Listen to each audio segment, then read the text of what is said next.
Nissan has 12 months until bankruptcy. Nissan is on the brink of collapse. Major automaker Nissan reportedly has 12 to 14 months to survive. Holy shit. Jules here, and we are back again. What's going on with Nissan is they are 90% down in profits from last year. 90%. So 90% is a big loss for a company as big as Nissan. With as deep as roots as they have. So that's why a lot of enthusiasts, a lot of people are kind of reporting on this topic, are concerned about Nissan because of that margin. What Nissan blames the decrease in revenue on is the shift in hybrid vehicles. They were not quick enough to adapt to that market. If you guys look at Nissan's inventory in Japan, in Asia, anywhere but the US, basically, they have a substantial amount of hybrid vehicles going on. Whereas in the United States, where I would say a good portion of their market is, we're not working with that many hybrid vehicles from Nissan. Now, I don't want to put my bias into this too much. Am I a fan of hybrid vehicles? Not really. Am I a fan of EVs? No. Do I agree that Nissan should go full forth into hybrid vehicles? Probably not, but that's what the market is today. There's a lot of hybrid vehicles, a lot of EVs. Do I think they're gonna last? No. But you guys are not here for my opinion. You're here for the facts only. Now, I do wanna ask real quick, what do you guys think of that claim? What do you think? Is that why they're 90% down in revenue? Or do you think there's some other underlying issue in their business? They already have a good lineup of cars. You got the Frontier, you got the Pathfinder, you got the Rogue, you got the whatever, the SUVs going on. They're CVTs. You guys already know what's going on with their CVTs. They're garbage. The Nissan Z was a flop in sales. It did not do too well. I personally like it. I like the look, I like the motor, I like all this, but it retains those same issues as the Z platform, the 350Z, the 370Z. So unfortunately, it did not really progress as, let's say, we have the 890 Supra, for example. And that's one of the cars that kind of rivals the new Z. They do still have their GTR lineup, and unfortunately, that can't really carry because it is, I mean, it's like in supercar territory. Not everybody could afford a dang GTR. And they also have Infiniti as a brand, but unfortunately, Infiniti themselves, they haven't been doing too well in the past years either. There is some unfortunate news. They are cutting global production capacity by 20%, as well as global workforce by 9,000. Now you might be asking, what the heck does that mean? 20%, 9,000, what the heck does that mean? That 9,000, that number 9,000, that is gonna affect the jobs of people working at Nissan dealerships, people working at industrial factories. It's gonna affect everybody under Nissan. We have one of the head guys at Nissan stepping down from the company. I'll put his name here. Boop.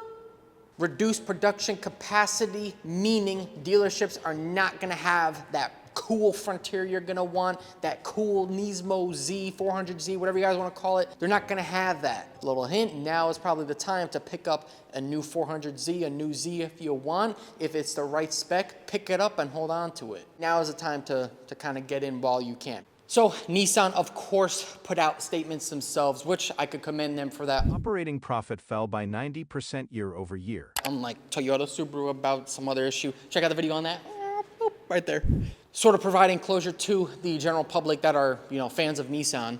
They do make it known that they have a plan, they have a goal to restructure their debt and as well as their investments. I'm gonna kind of say it in a way that is easy for me to explain. Through Nissan's partnerships, they're going to strategically invest their assets accordingly to adjust to the competitive market.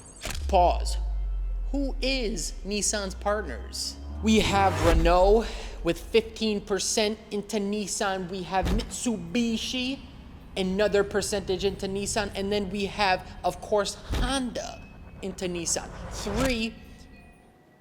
Maybe not Mitsubishi. They're still in the market. Mitsubishi is still in the market for their freaking SUVs. So they adapted. Bro, freaking planes, laundry washers, all that shit, bro. Mitsubishi, they came back.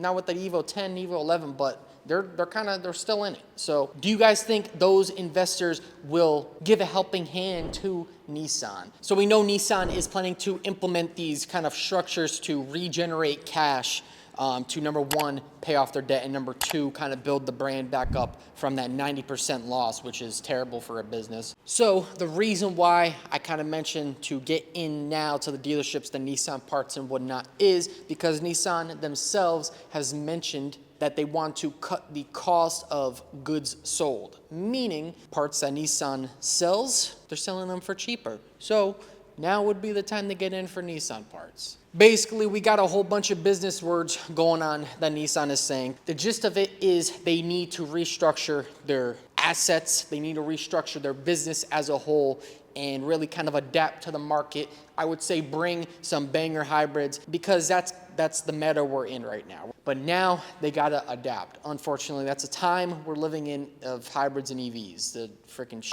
boxes. They also plan to put less investments into research and development, which I'm not necessarily too much of a fan on because like I just said, I feel like they need to adapt to the market. So research and development needs a little more love versus kind of elsewhere, I would say. That actually begs the question, where do you guys think Nissan could or should invest their money into at this moment? So Nissan has 12 months to figure this out, or it's not gonna be looking too good for them. Hopefully we see their partners give them a helping hand in this. You guys already know in the 80s, 90s, even the 2000s, Nissan, Toyota, we had Subaru, Mitsubishi, the OG Japanese brands, the JDM brands, they were at the top of the chain. We had the GTRs, we had the Z platform, we had the 240s, the Nissan Safiro, with stuff like the Nissan Hardbody, and even a ton of others in Japan only that Japan got that are freaking sick.